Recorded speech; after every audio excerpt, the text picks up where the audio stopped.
Halo minasan, kembali lagi di channel My9. Kali ini aku bakalan kasih spoiler dari anime One Piece episode 1157. Dan kalau kalian tidak suka spoiler, bisa skip video ini ya. Enjoy the video. Episode kali ini lanjut memperlihatkan kru SHP setelah mereka berhasil menghadapi kucing raksasa tadi. Di sini kru topi jerami akhirnya memutuskan buat meninggalkan tempat itu. Sebelum pergi, Sanji yang lagi menggendong Nami sempat ngomong kalau semua ini cuma mimpi. Seharusnya nggak mungkin ada laki-laki lain muncul di dalamnya. Nami yang dengar itu langsung nanya, memang biasanya mimpi Sanji isinya kayak gimana sih? Setelah itu, Sanji langsung meloncat turun sambil membawa Nami waktu mereka bergerak pergi. Bangunan itu sempat runtuh sedikit dan jelas aja itu kelihatan berbahaya. Nami lalu menjelaskan kalau waktu dia pertama bangun tadi, dia berada di bagian belakang kota itu. Setelah itu, semuanya pun ikut pergi dari sana dengan melompat turun. Lalu adegan berpindah saat mereka sudah berada di bawah. Di sini mulai dijelaskan bagaimana awalnya mereka bisa ada di tempat itu. Waktu itu Zoro berjalan ke arah sumber keributan. Dan di sana dia menemukan Luffy yang sedang menghabisi seekor kelinci. Luffy sendiri heran melihat Usopp. Karena menurut Luffy, Usopp seharusnya bisa mengatasi monster kucing tadi dengan mudah. Tapi Usopp langsung membela diri. Dia bilang, sejak bangun, dia tiba-tiba sudah ada dalam mulut monster kucing itu dan sedang dikunyah. Jadi dia bener-bener gak bisa enggop-enggapin karena paniknya kebangetan. Setelah itu Usopp sadar akan sesuatu. Dia bilang pakaian yang mereka pakai sekarang kelihatannya seperti pakaian prajurit Elbaf. Tapi justru di situ letak anehnya, karena Elbaf adalah negeri para raksasa. Jadi harusnya nggak mungkin ada baju yang ukurannya pas buat tubuh mereka. Dari situ Nami malah mulai menduga, jangan-jangan mereka memang sudah sampai di Elbaf. Lalu entah bagaimana, tubuh mereka dibuat jadi raksasa. Setelah itu Nami meraba pepohonan yang ada di dekat situ. Dan dia bilang kalau benda-benda ini rasanya bukan terbuat dari kayu biasa. Lalu Zoro bilang, sepertinya memang ada manusia di kota yang ada di depan mereka itu. Karena itu Zoro menyarankan mereka pergi ke kota buat bertanya langsung pada orang-orang di sana dan cari informasi yang jelas. Soalnya tempat ini terlalu luas dan kalau mereka mau cari jalan ke laut bakal susah banget kalau cuma nebak-nebak. Luffy langsung setuju. Dia bilang itu mungkin memang pilihan yang paling benar. Lalu dia mengajak semuanya pergi ke kota. Tapi di saat yang sama Sanji merasa ada yang kurang, karena menurutnya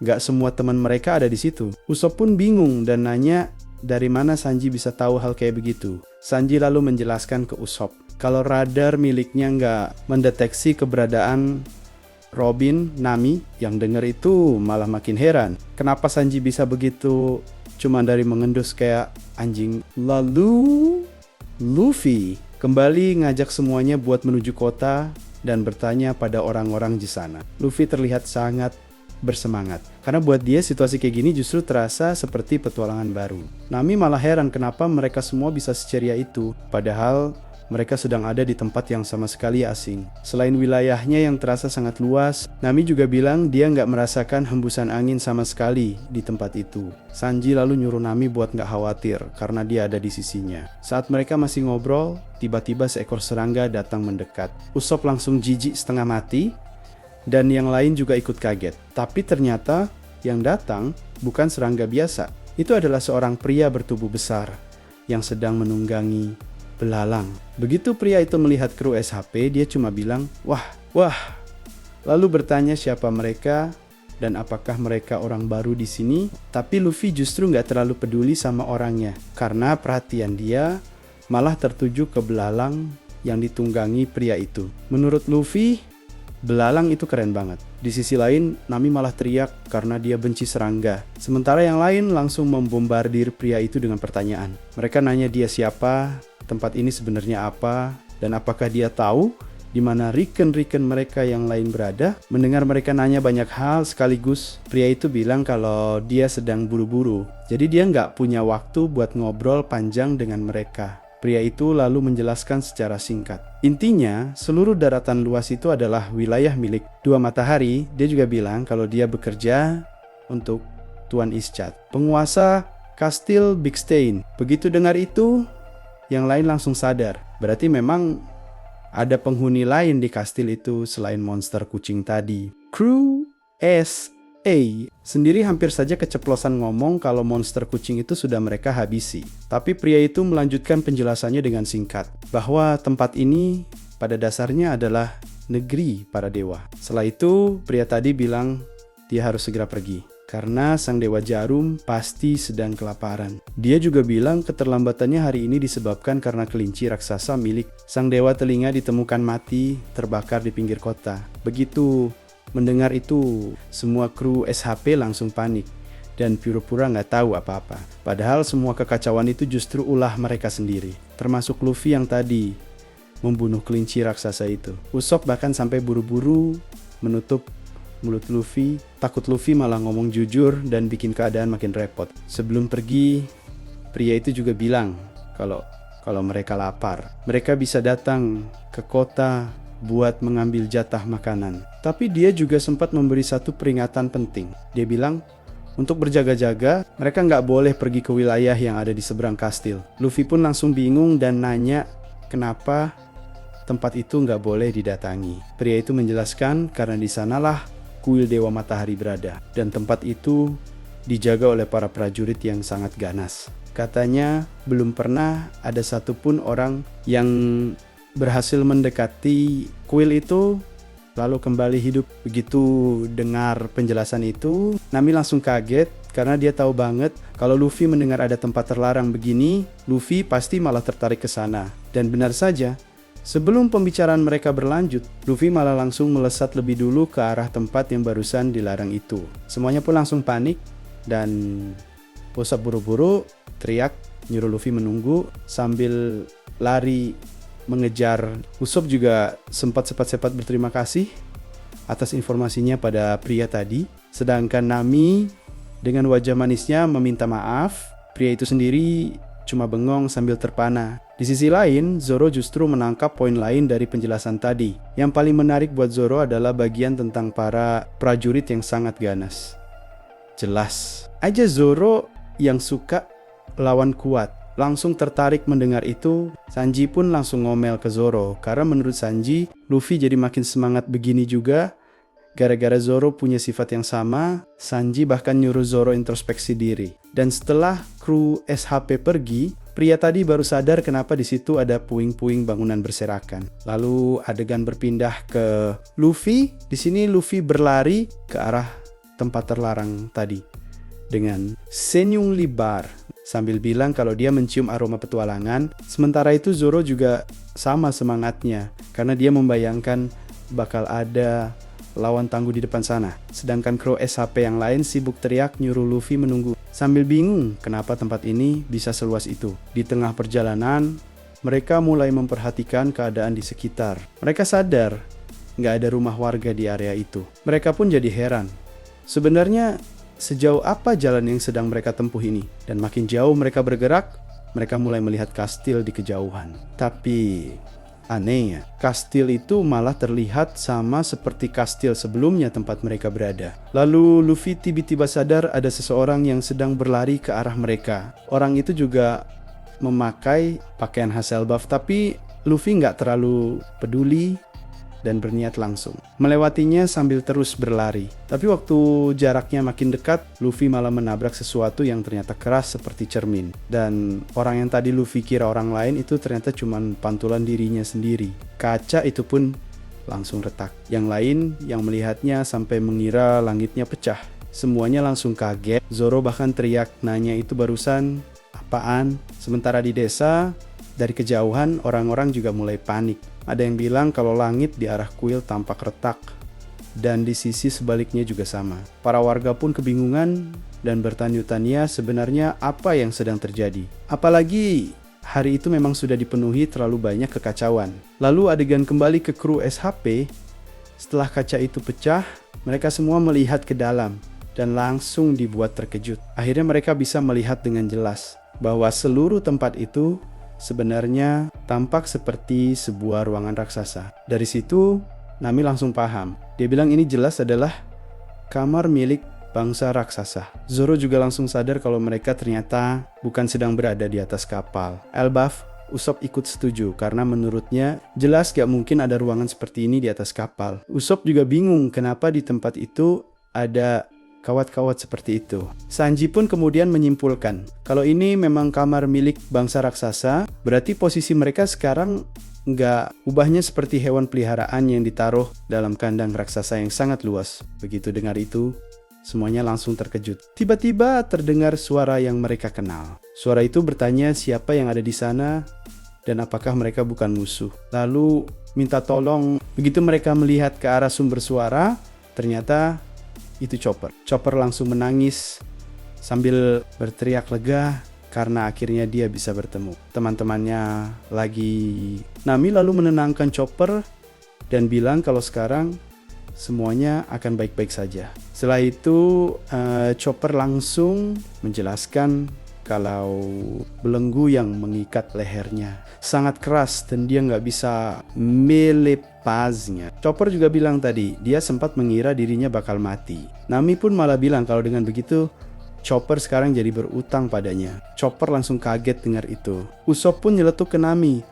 Padahal tadi Nami juga sempat nangis. Lalu Usopp yang memperhatikan pakaian-pakaian di sekitar sana mulai mengatakan kalau sosok yang menyebut dirinya Dewa Matahari itu tampaknya cukup terampil. Sementara itu Luffy menemukan ada banyak balok mainan di sekitar tempat itu. Dari situlah mereka mulai sadar sesuatu yang lebih aneh lagi. Ternyata tempat itu semuanya terbuat dari balok-balok mainan. Sanji pun sekarang gak heran lagi kenapa waktu mereka membakar kelinci tadi sempat muncul bau menyengat. Sanji bilang dia tahu bau itu adalah resin sintetis yang ikut terbakar. Setelah itu Sanji menyuruh semuanya melihat ke arah kaca tadi. Dari luar cermin itu memantulkan pemandangan tanpa ujung. Tapi begitu dilihat dari dalam, cermin itu justru transparan seperti kaca biasa. Nami sampai nggak percaya karena menurutnya itu seperti sihir. Dia sama sekali nggak menyangka ada cermin seperti itu. Dengan nada mesum, Sanji lalu bilang kalau nanti dia mau minta izin buat membersihkan kamar tidur perempuan. Nami langsung paham kemana arah ucapan Sanji.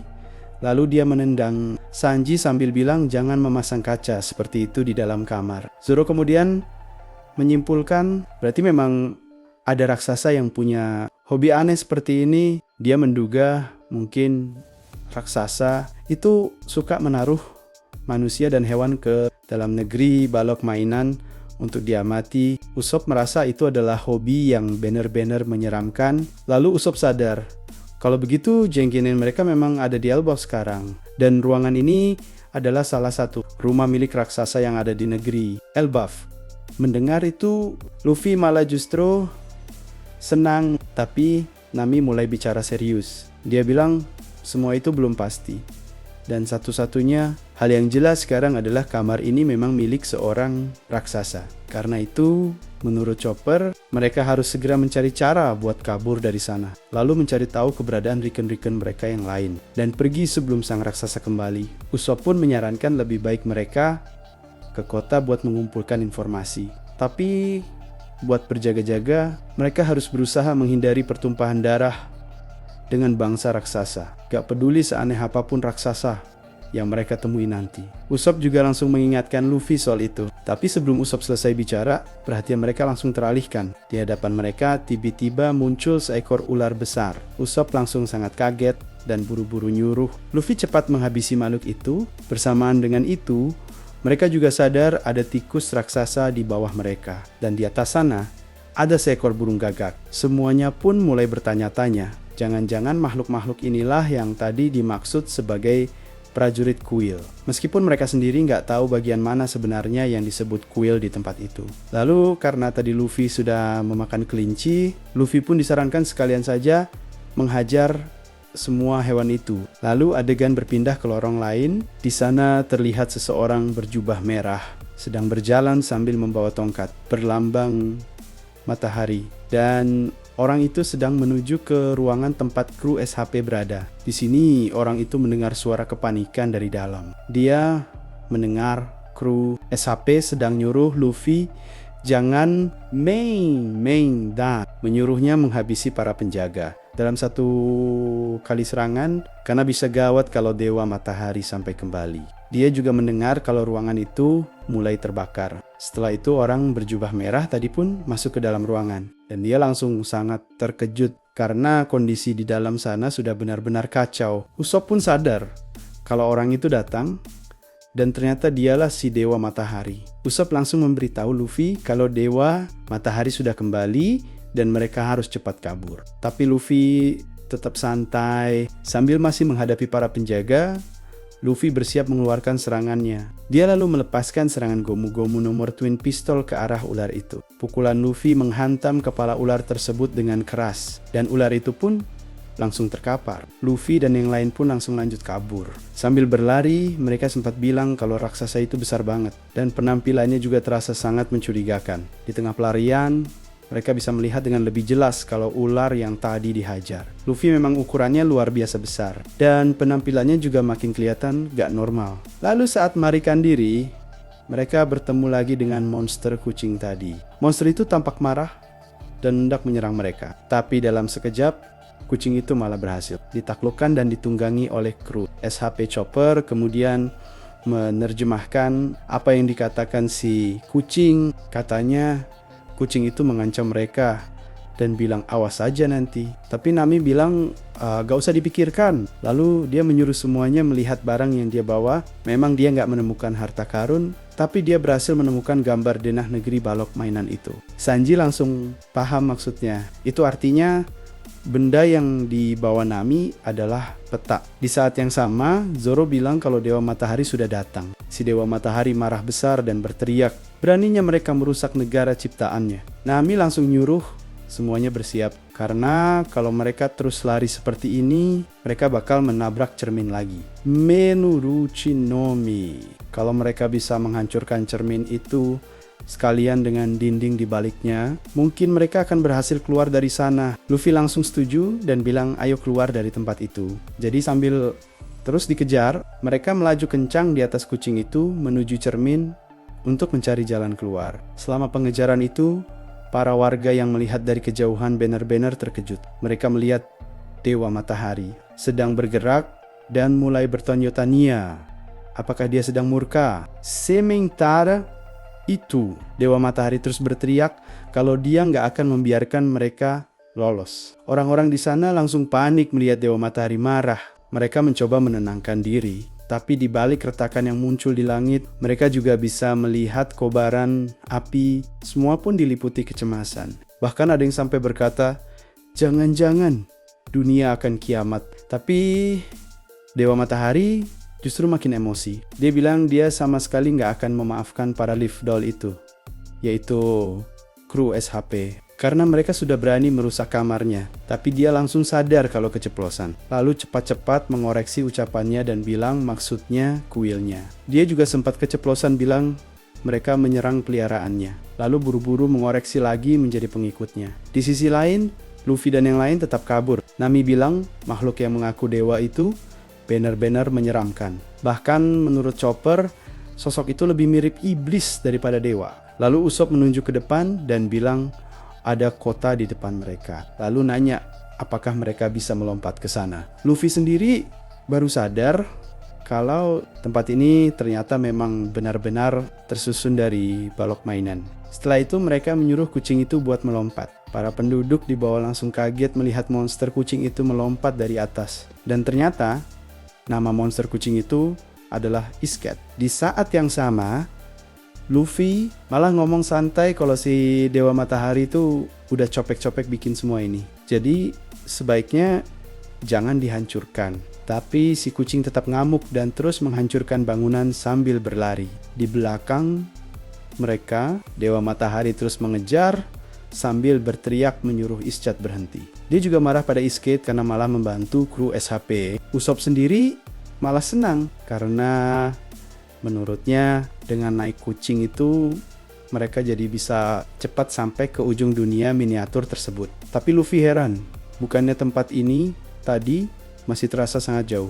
Nami lalu menjawab kalau seharusnya Luffy tadi memperhatikan gambar denah negeri itu. Setelah itu Nami membuang denahnya. Luffy pun langsung kaget, tapi Nami menyuruhnya tenang karena dia sudah mengingat semuanya. Lalu Nami menunjuk ke depan dan bilang kalau pintu cermin yang tadi mereka pecahkan terlihat terpantul di sana. Luffy baru sadar, dan kalau diperhatikan lebih teliti, awan-awan di tempat itu juga ternyata cuma kapas yang digantung. Zoro lalu bilang, walaupun tempat ini terasa luas buat mereka, bagi bangsa raksasa ini mungkin cuma sebuah kamar biasa. Chopper pun setuju dengan itu. Sanji kemudian menambahkan kalau seluruh sekeliling kamar itu ditutupi oleh cermin. Makanya pemandangan di tempat itu terlihat seolah nggak ada ujungnya. Dari situ, Nami langsung mengambil kesimpulan, itu sebabnya mereka bisa mencapai ujung tempat itu dalam waktu singkat. Jadi kalau begitu, yang perlu mereka lakukan cuma tetap bergerak lurus. Lalu diperlihatkan juga gambaran denah tempat itu.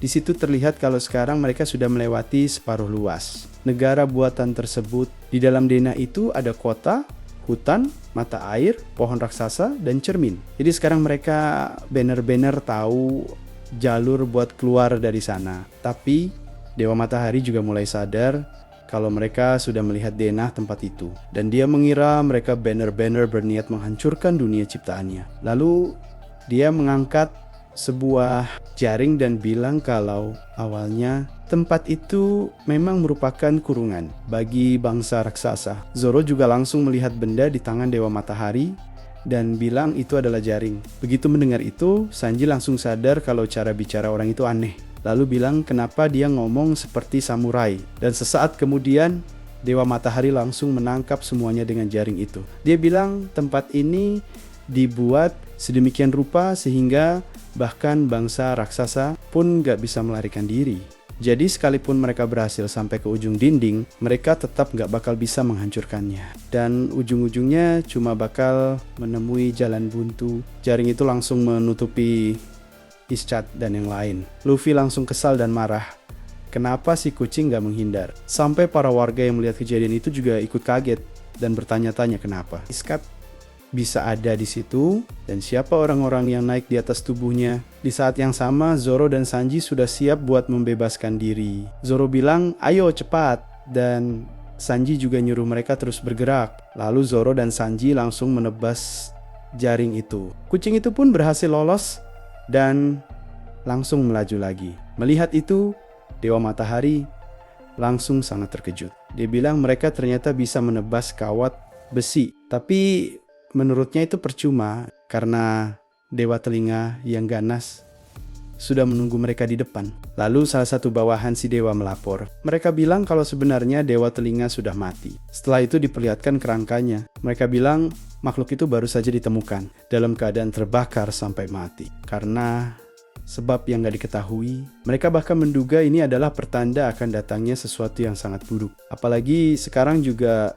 muncul fenomena misterius berupa retakan di langit. Hari itu banner-banner terasa penuh pertanda petaka. Begitu mendengar laporan itu, Dewa Matahari langsung diam sesaat. Lalu dia bilang mereka sampai bisa membunuh Gluto Bunyi. Padahal itu adalah kelinci karnivora yang sangat ganas. Setelah itu, Dewa Matahari malah tertawa. Dia bilang ini sungguh sebuah mahakarya. Menurutnya, beginilah seharusnya sebuah dunia berjalan. Dia bilang yang sedang terjadi sekarang adalah kisah di luar naskah yang lahir di dalam taman miniatur terisolasi miliknya. Lalu dia mengakui kalau dirinya tadi telah meremehkan mereka. Menurutnya mereka benar-benar berhasil membuatnya berdebar. Karena di dunia yang dia ciptakan ini kini telah lahir tokoh pahlawan dan juga penjahat. Di tengah semua itu, Usopp melepaskan serangan Skull Bone Grass. Tiba-tiba kepala raksasa berbentuk tengkorak muncul